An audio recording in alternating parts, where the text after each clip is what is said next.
In the capital city, life has begun returning to normal after a year that was anything but. I feel like it rained all summer. Waterbury, where a candy counter and a soda fountain are helping redefine an art gallery and a city. That is good. Further west stands Richmond's round landmark. We don't know of any other round church. And nearby, another beloved local landmark, the community ski hill that's bred Olympians and keeps an expensive sport open to everyone.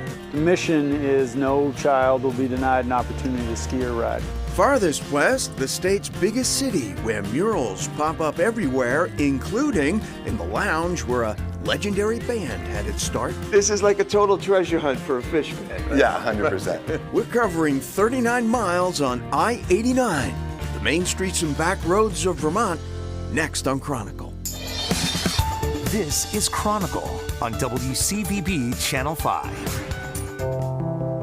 It's definitely shaped by the mountains for sure. I think we're a corridor and we're a crossroads. A corridor for sure. Interstate 89 runs 130 miles across central and northern Vermont. It also crosses the 39 miles and 2 counties that separate the state's capital and its largest city.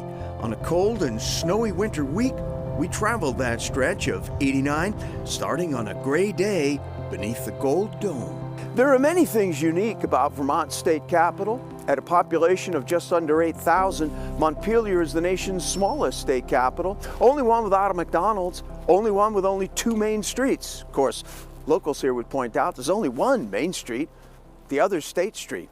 But in July 2023, there was nothing lighthearted about why Montpelier made national news. It was the state capital that nearly got washed away. Over a catastrophic 48 hours on July 10th and 11th, 2023, nearly 10 inches of rain fell across parts of Vermont. Among the hardest hit, Montpelier, where the Winooski River, cresting at 21 feet and its highest flood level in a century, inundated the city's downtown.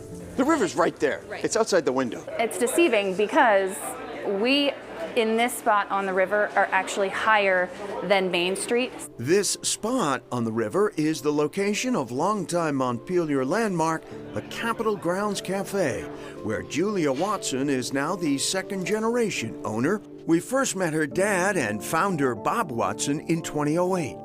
2 shots okay in that? A Montpelier native, Julia grew up working here. So literally stand on a milk crate with my sister at the register and take money. So before I was even making coffee or working in the kitchen, I was just working the little cash register. On the morning of July 10th, Julia Watson was in at 4 a.m. to bake. And I came and I looked in the basement and there was no water.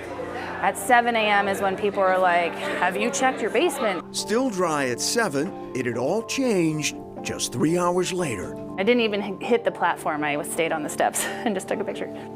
Totally flooded here. Stuff floating. Oh yeah, it was not a pretty sight. Eventually, the waters subsided and the recovery here and in the city began.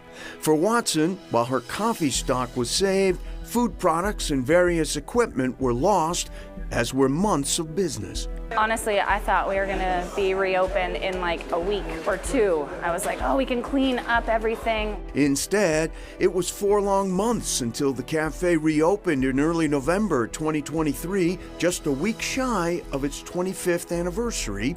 For many of its loyal friends, it was celebration enough that a little piece of home was finally back. It was wonderful. The other shops are important, but this place, center of everything.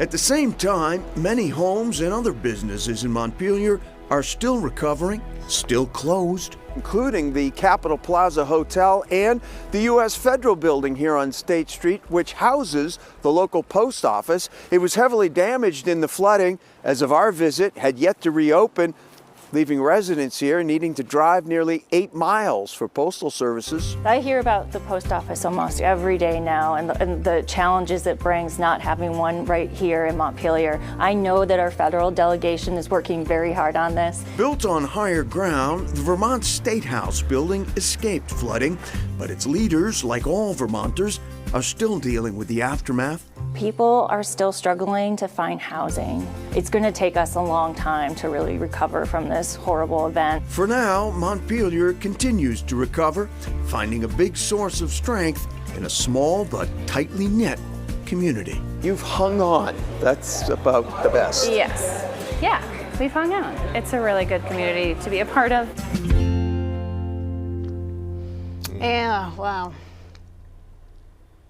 Well, and the long recovery still continues in Montpelier. Ted checked in with Julia Watson today. Right, Capitol grounds still open, doing well. They're doing great. Post office still closed. Obviously, 6 months or so after the flooding, Vermonters are still dealing with a lot of challenges, a lot of frustrations. But go visit, because a lot's to open, and they certainly need the business. All right, coming up, community connection on the slopes.